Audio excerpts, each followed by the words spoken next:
ایک لڑکی کی درخواست تھی کہ اس کی کہانی کو بیان کیا جائے اور لوگوں تک پہنچایا جائے، خاص طور پر ان لڑکیوں تک جو ایسی ہی مشکلات کا سامنا کرتی ہیں۔ برائے کرم اس کہانی کو مکمل سنیں اور آگے ضرور شیئر کریں۔ یہ پیغام ان تک بھی پہنچے جنہیں اس کی سب سے زیادہ ضرورت ہے۔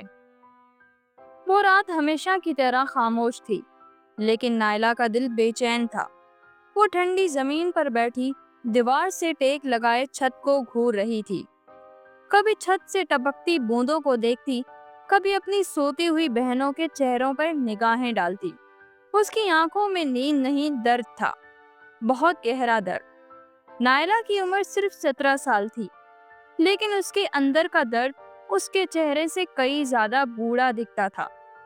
اس کی ماں کی مسکراہٹ اور اس کا بچپن سب ایک ساتھ دفن ہو گیا۔ نائلہ 3 بہنوں میں سب سے بڑی تھی۔ اس کی ماں ایک کمزور سی عورت تھی جس کی آنکھوں میں ہمیشہ تھکن بسی رہتی تھی۔ وہ دن رات سلائی کرتی، اپنے بچوں کا پیٹ پالنے کی کوشش کرتی، لیکن اصل سہارا نائلہ کا ماموں تھا۔ وہی ماموں جس کے سہارے یہ چھت قائم تھی، وہی ماموں جس کے پیسے سے چولہا جلتا تھا، اور وہی ماموں جس کی نظریں نائلہ کو اندر سے کاٹتی تھی۔ نائلہ کو بچپن سے ہی اپنے ماموں سے عجیب سی وحشت محسوس ہوتی تھی۔ شروع میں وہ سمجھ نہ سکی، لیکن وقت کے ساتھ وہ سب کچھ سمجھ گئی۔ وہ نظریں، وہ ہاتھ، وہ اشارے جو کبھی کسی نے نہیں دیکھے، لیکن نائلہ نے ہمیشہ محسوس کیے۔ کیوں برداشت کر رہی ہو یہ سب؟ دل روز پوچھتا۔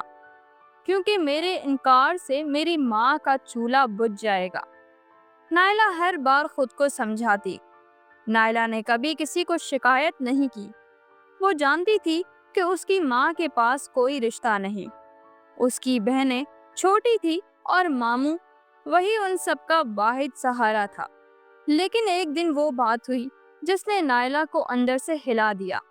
ماموں نے ماں سے کہا، باجی، نائلہ کو احمد کے ساتھ بیاہ دو، تمہاری باقی بیٹیوں کا بوجھ بھی ہلکا ہوگا۔ نائلہ نے چھپ کر یہ بات سنی۔ اس کے جسم میں ایک جھٹکا سا لگا۔ احمد، اس کا کزن، جس کی آنکھوں میں بھی وہی گندگی تھی جو اس کے باپ کی نظروں میں تھی۔ نائلہ جانتی تھی یہ نکاح نہیں، قید ہوگا۔ اس رات نائلہ نے پہلی بار خاموشی کی زنجیروں کو توڑنے کا فیصلہ کیا۔ وہ ماں کے پاس گئی، لرزاتی آواز میں بولی، امی، میں شادی نہیں کروں گی احمد سے۔ ماں نے چونک کر اسے دیکھا۔ بیٹا، ماموں ہمارا واحد سہارا ہے، اگر انکار کیا تو